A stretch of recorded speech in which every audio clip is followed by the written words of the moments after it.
तालुक्यातील Asian fireworks या कंपनीमध्ये 2च्या दरम्यान स्फोट झाला आणि 2 कामगारांचा या ठिकाणी जागीच मृत्यू झालेला आहे आणि 3च्या अधिक कामगार जखमी आहेत। या ठिकाणी दंगल नियंत्रण कक्ष सुद्धा पोहोचलेला आहे, आपण बघू शकता।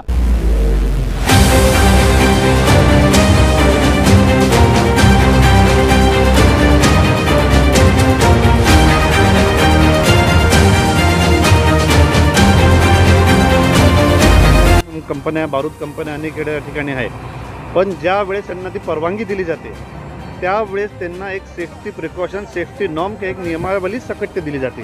नुसतीच परवानगी दिली जाते आणि त्याची अंमलबजावणी हे लोक करतात का?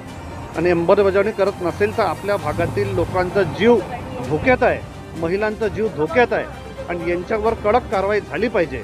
कडक कारवाई करून यांना जी काय पेनल्टी असेल आणि जो जीव गेला तो गेलाच, पण यांच्यावर मोठी पेनल्टी करून यांचं लायसन्स सस्पेंड कसं करता येईल किंवा अजून याच्यावर पुढची कारवाई कशी करता येईल याच्या संदर्भात पण पावलं उचलले गेले पाहिजे। मी एवढंच सांगतो की 2024च्या पूर्वी एक मोठा ब्लास्ट झाला होता, त्याचा सुद्धा आपण सगळे लोक मीडिया तिकडे आले होते। या संदर्भात तेव्हाचे माजी गृहमंत्री अनिल बाबू देशमुख यांनी विधान भवनामध्ये पण तेव्हाचे विजय वडेट्टीवार साहेब विरोधी पक्षनेते ते सुद्धा इकडे आले होते। या लोकांनी सुद्धा हा विषय इकडं मांडला होता आणि अनेक अधिवेशन असतानाच असा ब्लास्ट झाला असल्यामुळे हे विषय विधान भवनात मांडण्यात आले होते आणि येणाऱ्या दिवसामध्ये पण अशाच पद्धतीची कारवाई करून यांचे कसे लायसन्स सस्पेंड करता येईल व अशी घटना पुढे झाली नाही पाहिजे याच्या दृष्टीने आपल्या सगळ्यांनी पाऊल ठरलं।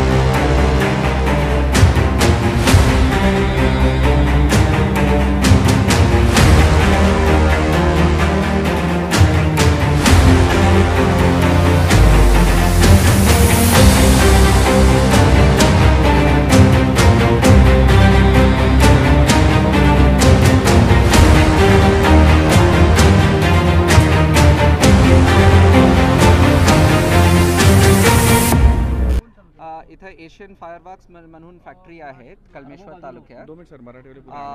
मिल बॉल युनिटमध्ये 1:30 वाजता सुमारास एक ब्लास्ट झाला होता।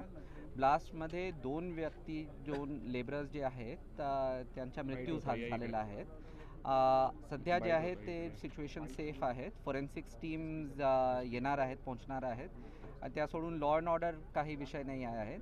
3 लेबरर्सला किरकोळ जखम झालेला आहे, त्यापैकी एक GMCला ॲडमिटेड आहेत। युनिटमध्ये एकूण 31 वर्कर्स होता जेव्हा ब्लास्ट झालेला आहे। सर, काय नेमकं काम या ठिकाणी केलं जातं आणि काय हँडलिंगमध्ये हे झाला किंवा नेमकं काय घडलं ज्याच्यामुळे हा ब्लास्ट झाला?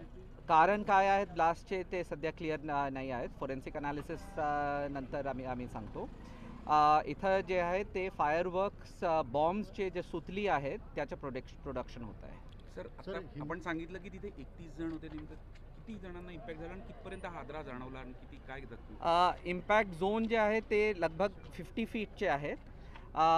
एकूण 2 लोक जे आहेत त्यांचा मृत्यू झालेला आहे, त्यापैकी एक इसम जे आहे ते शिवनी जिल्ह्याचे आहेत आणि दुसरा जे आहे ते मांडला जिल्ह्याचे आहेत आणि 3 लोकांना किरकोळ जखम झालेला आहे। सर, युनिट नेमकं कोणतं होतं? आणि युनिटचे नाम एशियन फायरवर्क्स आहेत आणि आतमध्ये मिल बॉल युनिट आहेत जिथे हे ब्लास्ट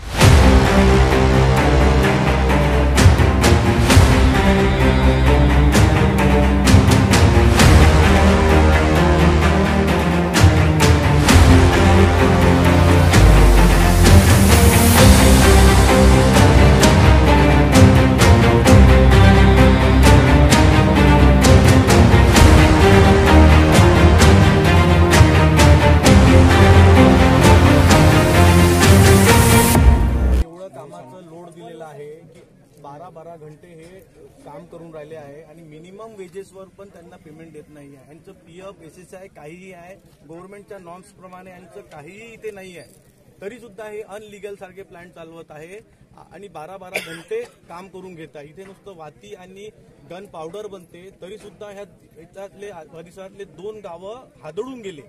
इतका मोठा ब्लास्ट झाला आणि 2 लोक इथे मरण पावलेले आहे। 10 ते 12 लोक जखमी आहे. परंतु ह्या कंपनीमध्ये म्हणा किंवा इथे आसपासच्या जो काही कंपनीमध्ये आहे याचप्रमाणे छोटे मोठे ब्लास्ट नेहमीच होत आहे आणि यांच्या कंपनीचा याच्यावर काहीही त्यांनी निर्बंध नाही. कोणाकडे अँब्युलन्स नाही, कोणाकडे अग्निशामकचं यंत्र नाही आहे आणि शासन याच्याकडे का दुर्लक्ष करत आहे मला समजत नाही आहे. आमच्या या परिसरातले पूर्ण गावं याच्यामुळे घाबरलेले आहे. आमच्या परिसरातल्या गावांमध्ये घरांना कळा बसलेला आहे. इतका मोठा हा ब्लास्ट झालेला आहे. रितेश सिंगारे, इंडिया न्यूज 21 तर्फे कळमेश्वर.